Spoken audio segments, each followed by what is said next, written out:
예, 안녕하십니까. 자, 공인중개사 법령 및 실무를 담당하고 있는 이재익입니다. 자, 우리가 기본 이론을 열심히 공부를 했는데, 지금부터는 이제 문제풀이 과정입니다. 우리가 이제 시험을 보기 위해서는 문제를 풀어보셔야 돼요. 그래서 이론만 알아서 된 것도 아니고, 또 문제만 냅다 풀어도 된 것도 아니고, 항상 겸해야 되거든요. 이론하고 문제. 그래서 문제가 어떻게 출제되고, 어떤 방식으로 공부를 해야 될 것인가.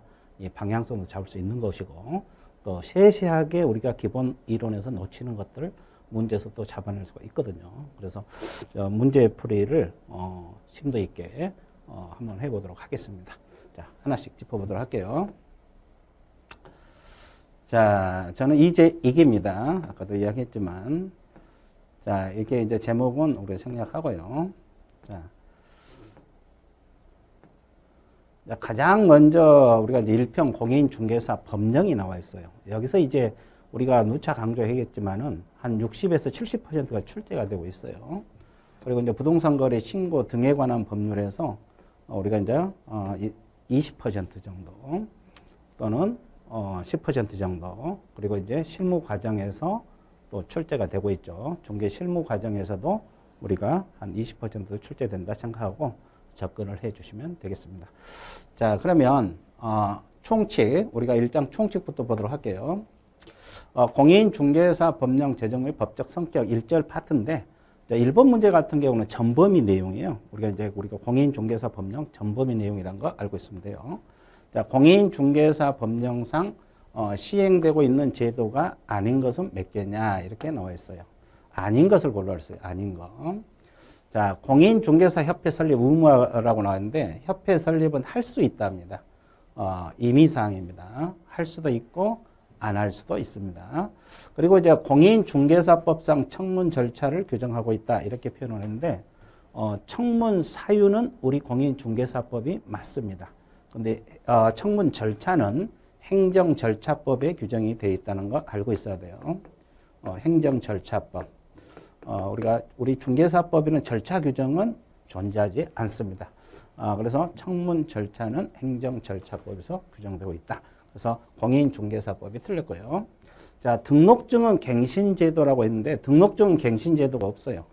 한 번 등록하면은 폐업할 때까지, 취소될 때까지, 사망할 때까지 효력이 지속이 된다는 거고. 자, 중개인의 업무지역 범위는 사무소 소재지관을 시군구라고 나와 있는데, 시군구가 아니라 시도입니다. 자, 그래서 예를 들어서 중개인이 서울 강남에다 사무소를 뒀다 그러면 강남구뿐만 아니라 서울시 범위 내에는 다 중개가 가능하다. 근데 인근 경기도는 못합니다. 이것도 시군구가 틀렸고요. 자, 개공의 등록 취소하고 과태료 병과한다 그랬는데, 병과는 같이 부과할 수 있다 이런 뜻이거든요. 병과할 수 없어요. 우리가 이제 과태료에서 병과하는 것은 딱 하나밖에 없어요. 어떤 경우가 있느냐면, 거래정보사업자 지정 취소하고 과태료, 이렇게는 병과할 수 있는 규정이 있어요. 과태료 내용에서. 과태료에서는 그렇습니다. 근데 뭐 등록 취소하고 과태료를 병과한다. 자격 취소하고 과태료를 병과한다. 이런 규정은 존재하지 않습니다. 자, 그 다음에 근거 이상의 형은 선고유예는 결격사유가 된다 그랬는데, 선고유예는 결격사유가 아닙니다. 집행유예가 결격사유가 된다는 거. 자, 고용인인 보조원의 실무교육제도 그런데 보조원은 직무교육입니다. 그러죠? 그리고 사무소 이전은 사전 신고가 아니라 사후 신고가 되는 겁니다. 그래서 여기서는 맞는 게 하나도 없어요. 그래서 아닌 것을 골라라라는 게 모두가 정답 처리가 되고 있습니다. 자, 1번은 우리가 이제 전범위 내용이라는 거 알고 있으면 좋습니다. 자, 그 다음에 2번 문제 들어가 볼게요. 공인중개사법의 제정 목적과 직접 관계가 없는 것을 골라라. 자, 여기도 마찬가지. 없는 걸 골라라 그랬어요. 그럼 있는 걸 한번 찾아볼게요. 우리가 있는 걸 한번 찾아보게 되면은, 우리가 첫 번째가 제정 목적이 공인중개사 업무 등에 관한 사항을 정하여 그 전문성 제고입니다. 그리고 부동산 중개업을 건전하게 육성. 그리고 세 번째가 국민경제 이바지. 이거의 우리 공인중개사법 제정 목적입니다. 그러면 아닌 걸 골라라 그랬으니까 뭐 이거, 그 다음에 이건 아니겠죠. 그래서 5개, 4번이 정답 처리가 되고 있다는 거 여러분들이 알고 있으면 돼요. 이 3가지 공인중개사 업무 등에 관한 사항을 정하여 그 전문성을 제고한다. 부동산 중개업을 건전하게 육성한다. 국민경제에 이바지한다. 이 세 가지가 재정 목적입니다. 내용이 많지는 않지만은 막상 문제가 나왔을 때 틀릴 확률이 높습니다. 그러니까 꼼꼼하게 정리를 좀 해 주셔야 되겠어요. 자, 3번. 공인중개사법의 법적 성격이 나와 있어요. 자, 우리 중개사법은 어떤 성격을 가진 법이냐? 잘못된 것을 골라라. 공인중개사법은 공법적 성격하고 사법적 성격이 혼재된 혼합법적 성격을 가지고 있다. 이렇게 나와 있고요. 공인중개사법은 중개업 분야에 일반적으로 적용된 일반법적 성격을 지니지만 중개 관련해서 일반법입니다. 민법에 대해서는 특별법적 성격도 지닌다. 맞는 편이죠. 자, 우리 중개 관련해서는 누구에게나 이 공인중개사법을 적용을 합니다. 근데 민법하고 비교해서는 한정된 분야, 한정된 사람, 한정된 내용에 적용되기 때문에 특별법 성격을 지니고 있다. 이렇게 생각하면 돼요. 자, 공인중개사법은 사법의 공법화, 이 사법적 요소가 공법적 요소로 변해간다. 이 뜻입니다. 맞고요. 부동산 중개는 민사중개 맞습니다. 여기까지 맞아요. 민사중개이므로 상법 규정은 전혀 적용될 여지가 없다. 그랬는데 틀렸어요. 이 상법 규정 중에서 상법 총칙이랄지 이런 것은 적용됩니다. 그러니까 우리 중개사법이 먼저 적용되고 없으면 상법이나 민법이 보충적으로 적용될 수가 있어요. 그래서 민사중개라고 해서 전혀 상법이 적용되지 않는 건 아니에요. 그래서 일부는 적용되고 있습니다. 그래서 4번이 틀려서 정답 처리되고요. 자, 공인중개사법은 대한민국 영토 내에서 효력이 미치고 외국의 영토에서는 효력이 미치지 않는 국내법적 성격을 지니고 있다. 맞습니다. 자, 이것은 4번이 정답 처리가 되고 있습니다. 자, 4번 문제 들어가 볼게요. 공인중개사법상 용어 정의에 관한 기술로서 올바른 걸 골라라. 자, 우리가 용어 문제는 거의 매년 출제가 되고 있습니다. 거의 매년 출제가 되고 있다는 거 알고 있어야 돼요. 자, 중개업이란 말은 우리가 중개업 개념은 항상 공식처럼 공부를 하셔야 돼요. 일단 다른 사람의 의뢰에서 이게 들어가야 되고, 그다음에 일정한 보수를 받아야 되고 이게 들어가야 되고, 그다음에 중개를 업으로 한 겁니다. 그러면 중개가 뭐냐면 이 공인중개사법상 3조 규정이 한 중개 대상물에 대하여 거래 당사자 간의 매매, 교환, 임대차, 그 밖에 권리 득실 변경에는 알선까지가 여기까지가 중개 개념입니다. 중개. 여기까지가 중개 개념이에요. 그래서 중개를 뭘로 한다? 업으로 한다. 그렇게 나와 있잖아요. 업. 그래서 업이 따라 붙였잖아요. 그래서 이거 이제 여기가 삽입구입니다. 여기 이제 이 중개 개념이니까 그래서 다른 사람 을의 일정한 보수 중개를 업. 그래서 1번이 맞는 거입니다. 정답 처리되고 있어요. 자, 2번 보세요. 고용이란 것은 공인중개사가 아니라서 중개물을 보조한다. 그런데 고용이란 말은 누구도 들어있어요. 우리가 소속공인중개사도 있고 줄여서 소공이란 말을 쓰고 중개보조원도 있잖아요. 이걸 합해서 고용이란 말을 쓰고 있잖아요. 직원들. 그래서 공인중개사가 아닌 자로서 개공 업무를 보조한다. 이것은 보조원을 말합니다.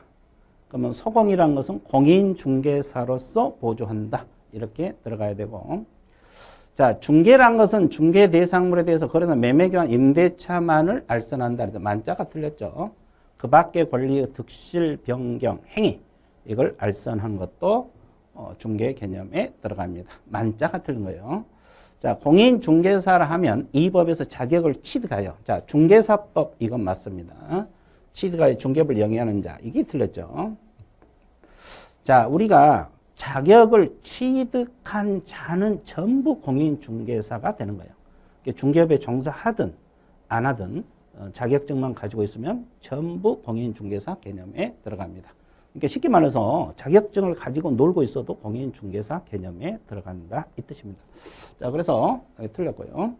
자, 보조원이라면 항상 제가 강조하잖아요. 보조원이라면 공인중개사가 아닌 자로서 이렇게 들어가야 돼요. 개공에 소속되어 현장 안내, 일반 서무 등 개공, 중개 업무와 관련된 단순한 업무를 보조하는 자.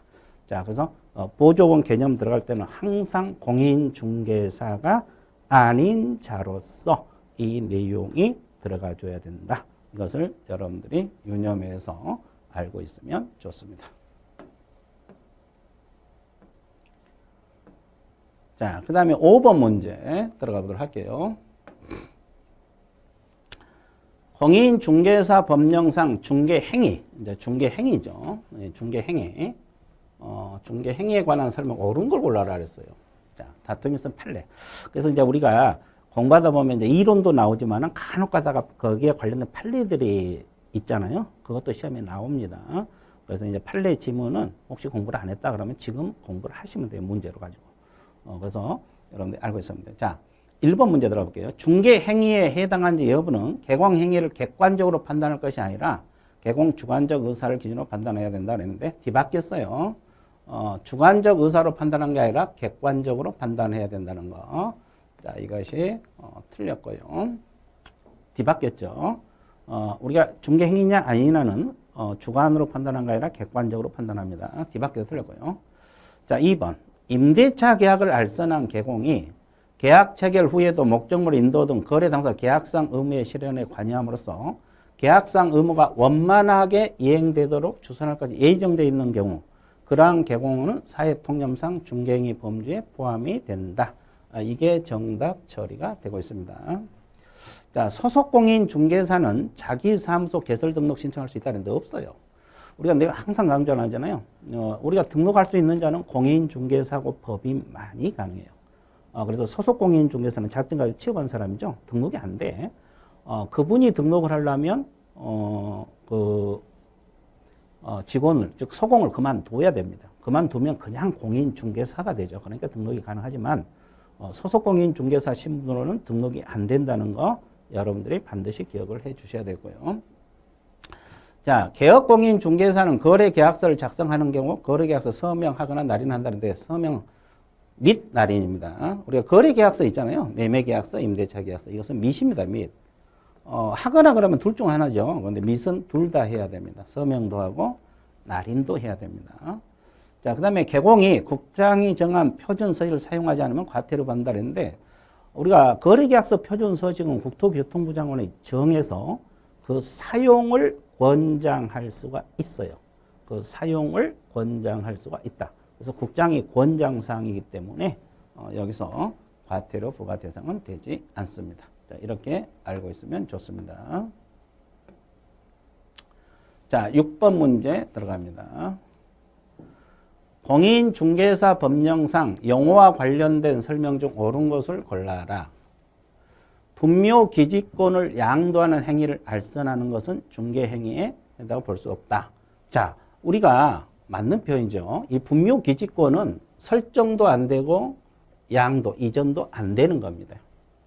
왜냐하면 분묘 기지권 자체가 거래 대상이 자체가 안 되는 거예요. 그래서 뭐 분묘 기지권을 성립하는 걸 알선한다 할지 양도하는 걸 알선한다 해서 중개가 되지는 않습니다. 그래서 이걸 알선한다 해서 중개에 해당한다고 볼 수 없다. 그래서 맞는 거예요. 이게 정답 처리가 됩니다. 옳은 걸 골라야 했죠. 자, 반복 계속성이나 영업수 없이 단 1회 건물계약 중개 보수를 받는 건 중개업으로 한 것을 본다 그랬는데 우리가 이 중개업이 되려면 중개를 업으로 하려면 계속적이고 반복적이어야 돼요. 그렇죠? 그래서 이거 틀렸고 애국법에 따라 자격을 취득한 자도 공인중개사는 공인중개사로 본다 그런데 이 공인중개사는 애국법이 아니라 이 법에 의해서 자격을 취득한 자 이렇게 보고 있고요. 자, 소속공인중개사란 것은 개인 개공에 속된 공인중개사를 말한다 이렇게 나와 있는데 그게 아니죠. 소속공인중개사는 우리가 고용인이 있잖아요. 고용인이 소속공인중개사. 이거는 개인 밑에 취업하든 법인 밑에 취업하든 관계가 없고 또 법인은 임원 사원이 있잖아요. 임원하고 사원에 소속한 공인중개사가 있어요. 그래서 법인은 임원 사원도 자격증 있는 임원 사원은 다 소속공인중개사 개념에 들어갑니다. 그래서 여기서 틀린 것은 개인 개공에 소속된 공인중개사만을 말한다. 이게 틀렸고요. 자, 보조원이란 것은 공인중개사가 아닌 자로서 개업공인중개사에 소속되어 현장 안내 여기까지는 맞죠. 근데 확인 설명 의무가 틀렸어요. 이 확인 설명 의무는 주된 업무잖아요. 예, 주된 업무입니다. 이것은 주된 업무이기 때문에 이것은 개업공인중개사나 소속공인중개사가 할 수가 있습니다. 자, 개공은 의무고 소공은 확인 설명할 수가 있는 거예요. 그런데 보조원들은 아예 못합니다.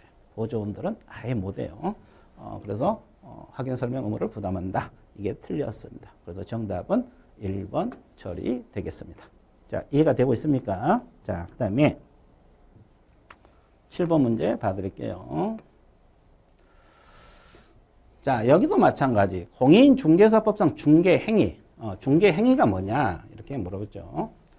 개공이 토지에 대한 최상의 유예를 상담. 이 토지 개발을 상담을 했다. 겸업이죠, 겸업. 겸업은 중개가 아니에요. 중개가 아닙니다. 중개란 것은, 상담이란 것은 예를 들어서 뭐 개발하면 좋냐, 안 좋냐? 물어왔을 때 고민 해결해 준 거잖아요. 알선이 아니에요. 중개가 되면 알선이에요. 소개를 해줘야지 중개지. 이건 중개가 아닙니다. 자, 개공이 토지 매수 의뢰인으로부터 대리권을 수여받아 매도인과 직접 매매 계약을 체결하는 행위. 이건 일방 대리죠. 대리행위예요. 대리행위. 일방 대리인데 대리행위라고. 이 대리하고 중개는 달라요. 다릅니다. 그래서 중개가 아니고. 자, 공사 대금 채권 양도의 부서는 유치권 이전. 우리가 유치권 설정은 중개가 안 되지만 유치권 이전을 알선하는 것은 중개에 해당이 되는 겁니다. 이게 정답이고.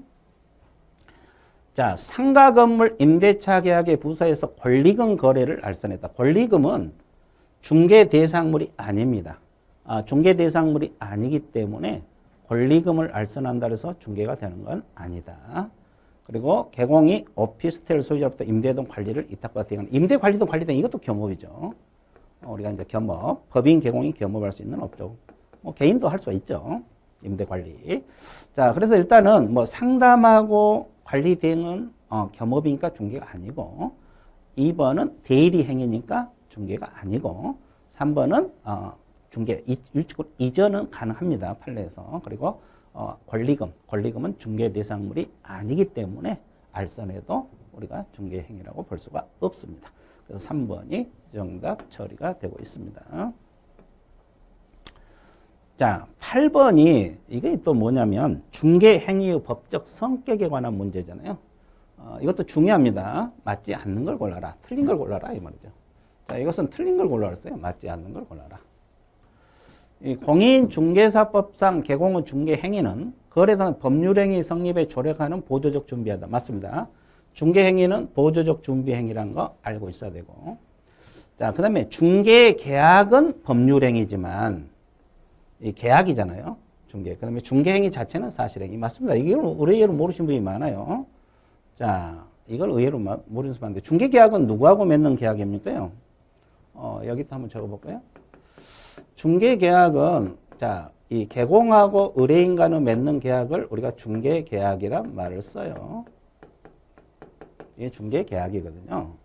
그러니까 중개행위는 둘 간의 행위를 알선해 준 거에 중개행위잖아요. 중개행위. 그래서 이제 이 중개계약은 법률행위입니다. 계약이잖아요. 여러분들 계약은 전부 다 법률행위입니다. 법률행위. 법률행위고 이 중개행위 자체는 사실행위가 돼요. 그래서 우리가 법률행위는 의사표시를 요소로 하는 걸 말하잖아요. 그래서 중개계약은 법률행위, 중개행위는 사실행위. 그 다음에 이렇게 맺는 계약을 우리가 무슨 계약이란 말을 써요? 이렇게 맺는 계약. 거래계약이죠. 매매계약. 이것도 법률행위죠. 왜 법률행위겠어요? 계약이니까. 애우는 게 아니에요. 여러분들이 이해를 하셔야지. 계약은 다 법률행위가 되는 겁니다. 자, 이거 알고 있어야 돼, 이거. 자, 의뢰인하고 개공하고 맺는 계약을 중개계약, 법률행위. 자, 갑하고 을하고 맺는 매매계약, 거래계약 이런 것은 법률행위. 중개행위 자체는 둘이 연결해 주는 행위잖아요. 사실행위입니다. 그래서 2번은 맞는 표현이 되고 있습니다. 자, 3번. 개업공인중개사의 중개행위는 의뢰인의 사자로서 행위가 아니라 개공 독자적 행위로 본다. 맞습니다. 독자적 행위로 보고 있고요. 자, 개공의 매각 의뢰인 갑과 매수인 간의 계약 완성의 중개 행위는 대리행위로 본다 그러는데 대리행위가 아니에요. 우리가 중개행위는 대리행위도 아니고 사자로서 행위도 아니고 개공이 독자적으로 한 독자적 행위라는 거 알고 있으면 돼요. 그리고 5번 공인중개사법상 개공의 중개행위는 거래 단순 법률행위 성립에 조력하는 사실행위다. 이건 또 맞는 표현이 되고 있죠. 그래서 8번은 틀린 것은 4번이 정답 처리가 되고 있습니다. 자, 9번 문제. 여러분들이 그 용어 파트가 지금 문제가 많잖아요. 판례도 섞여 있고 이 용어 파트가 의외로 수험생들이 많이 틀리는 부분 중에 하나입니다. 그래서 이 용어 파트를 잘 공부하셔야 돼요. 다른 것은 공부하면 그냥 맞출 수 있거든요. 근데 이렇게 우리가 모의고사 같은 거 이렇게 보게 되면 수험생들이 중개 이 용어 파트를 의외로 많이 틀려요. 가장 기초고 가장 쉬운 것 같아도 가장 자주 틀린 것이 용어 파트입니다.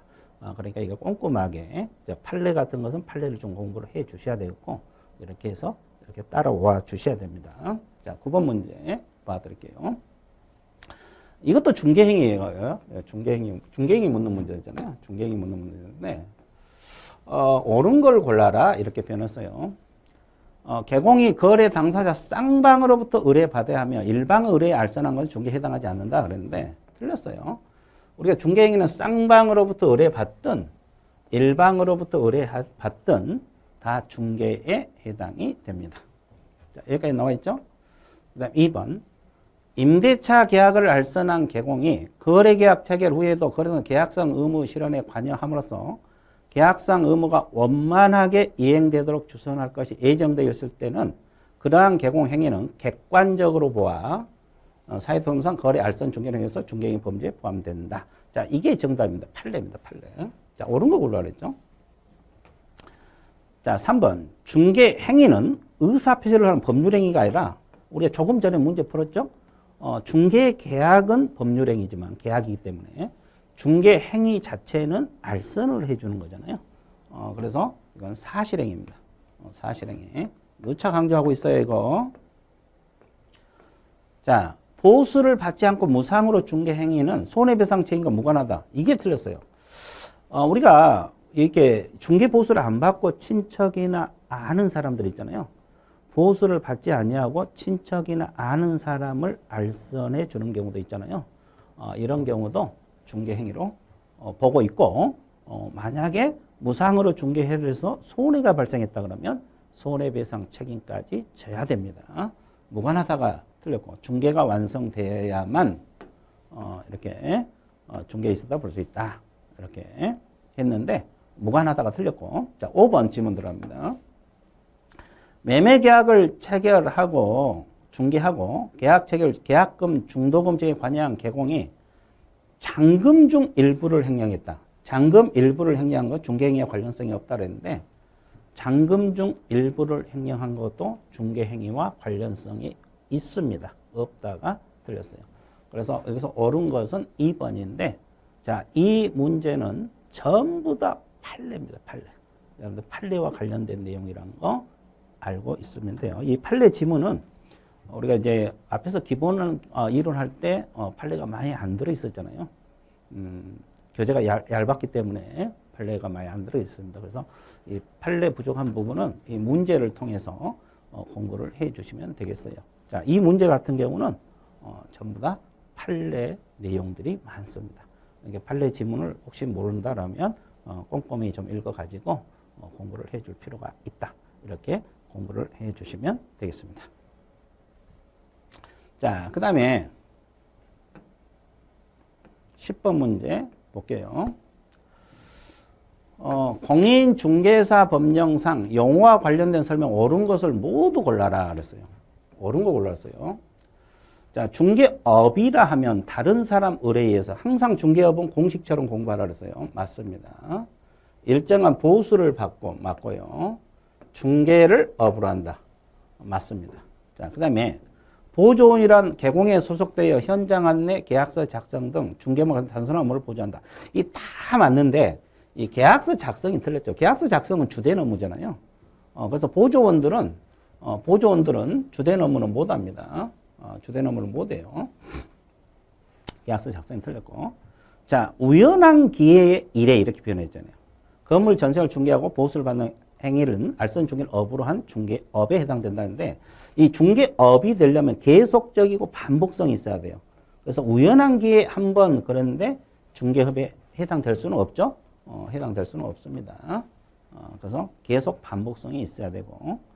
자, 사무소 개설 등록을 하지 아니한 자가 등록을 하지 않았죠. 이런 자가 다른 사람 의뢰에서 일정한 보수를 받고 중개를 업으로 하는 것은 중개업이라고 볼 수 없다 그랬는데 이것도 중개업입니다. 자, 그래서 등록을 했건 안 했건